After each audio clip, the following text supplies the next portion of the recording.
it's Olivia Blackmon back with another NSLI-y video for you guys. So this is about the interview stage.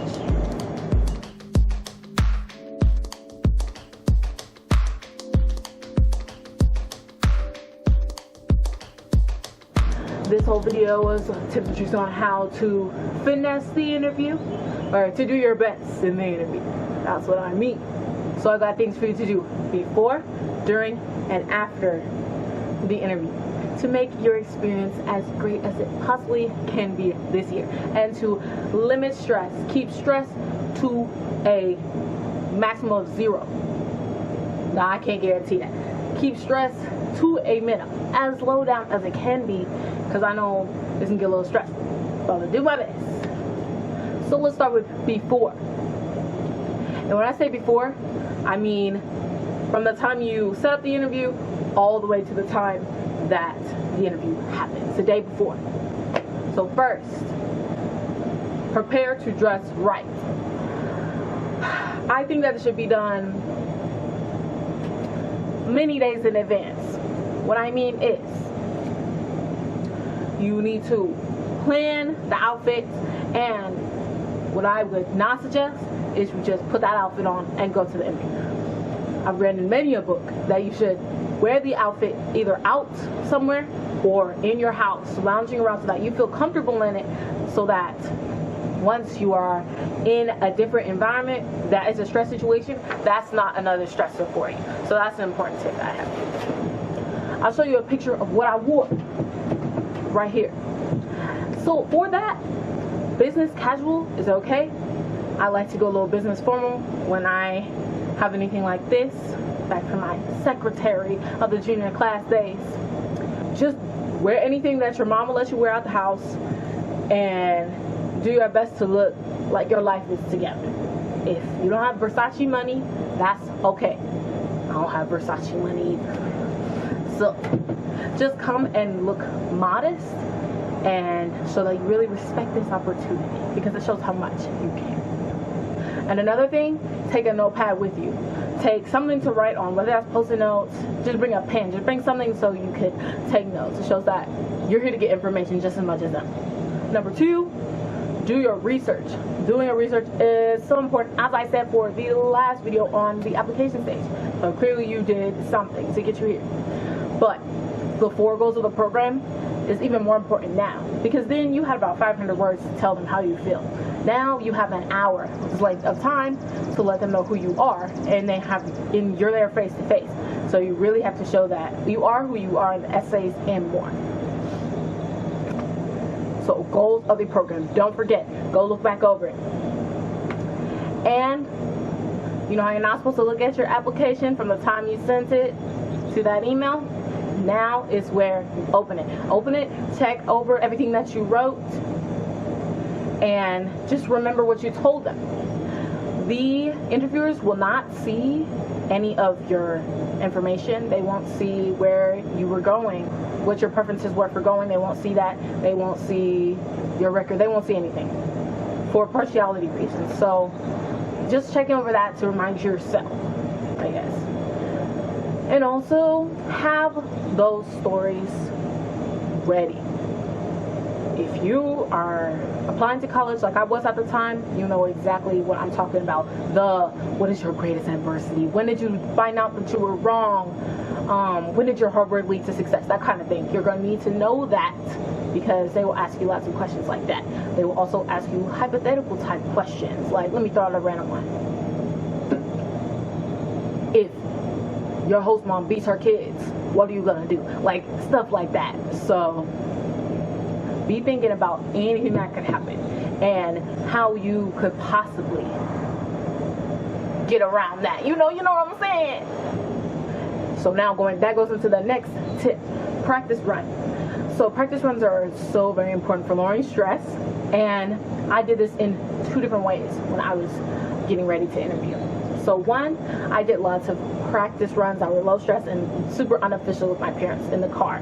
So when we were in the car and nobody was talking, I would just be like, somebody interview me.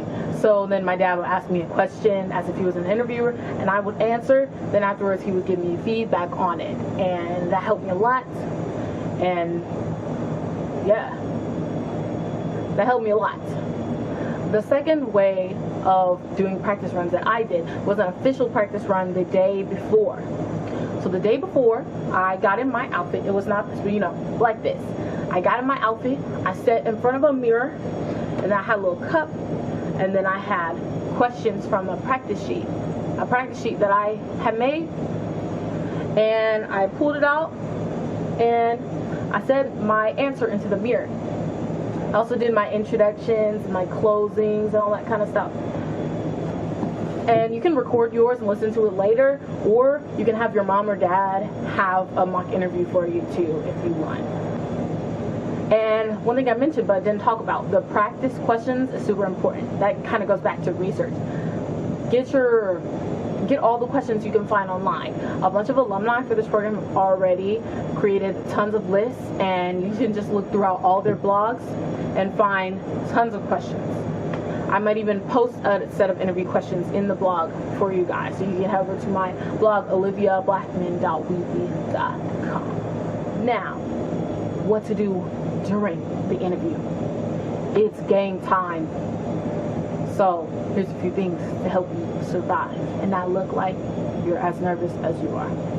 Or maybe you're a baller and you're not. Good for you. Number one, socialize when you hit that door. So mine was held in a church reading room, and I was kind of one of the first people there. So we walked in, but there were AFS volunteers, the beautiful, wonderful people who are doing your interview for you. So you can go in, you can talk to the ones who are there, and I came maybe, I want to say 20 minutes early for my interview. So I talked to one of the young volunteers that was out signing me in, and I heard so many wonderful stories of her travel, being an adoptee, just all this cool stuff. So socializing with people can really strengthen relationships and almost help you on what you're going to say, and just showing how you're inspired by them. And also, other applicants that are there are also alumni. Like one girl I talked to, she was a Morocco summer alumni and applying for a year. So you can talk to applicants that way and kind of already start the whole networking thing that alumni do afterwards. Next thing, once you get called in and it's one-on-one with that interviewer, be respectful yet friendly. My interviewer was a middle-aged woman, so I did my best to be as super respectful as I could. I did my whole yes ma'am, all that good stuff. But of course, we were super friendly with each other. We talked about everything, and it was really a conversation. There was nothing uptight about it. The only awkward pauses were her writing down my answers, and she would often ask me to repeat it just so she could write exactly what I said. They're really in your corner. She talked to me about how almost other years no people from Tennessee apply, things like that. So they're in your corner. They want people from their area to get in. They would love to see that. So don't feel like they're out to get you. They're out to, ask you some trick questions so you don't get in. It's not like that at all. They're really nice people.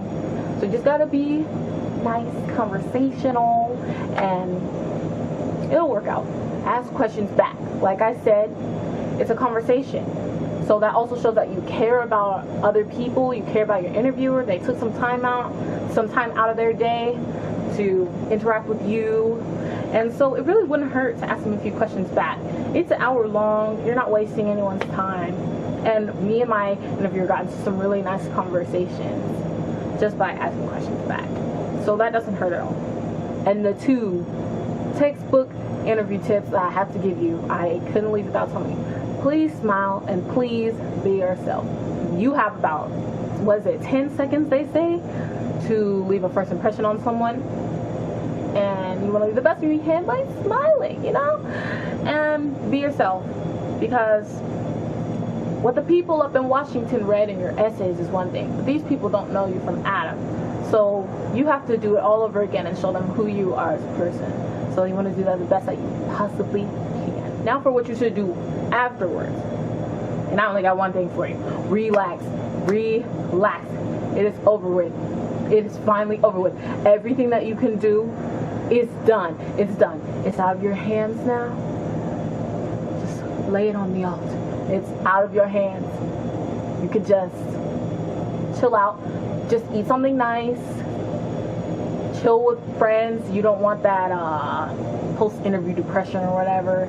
And join the semi-finalist group chat so that you guys can talk about your experiences together, distract each other from the wait, and just overall just fine, because some of you guys will be going. So yeah, definitely do that. You can find group chat information on the NSLI-y alumni Facebook pages or places where applicants talk to each other on Facebook. So yeah, you can look under there and you'll find your program and they'll just add you in. So go in there. Just have a good time and just hope for the best, because you did it. You did that. So congratulations to you guys, and I hope the best for you guys in your interview. Do not stress. You got this. That's what got you to this level. There's only a little bit more to go. So 加油 YT 祝你好运 Peace out. So the 4 goals. No. And also check back.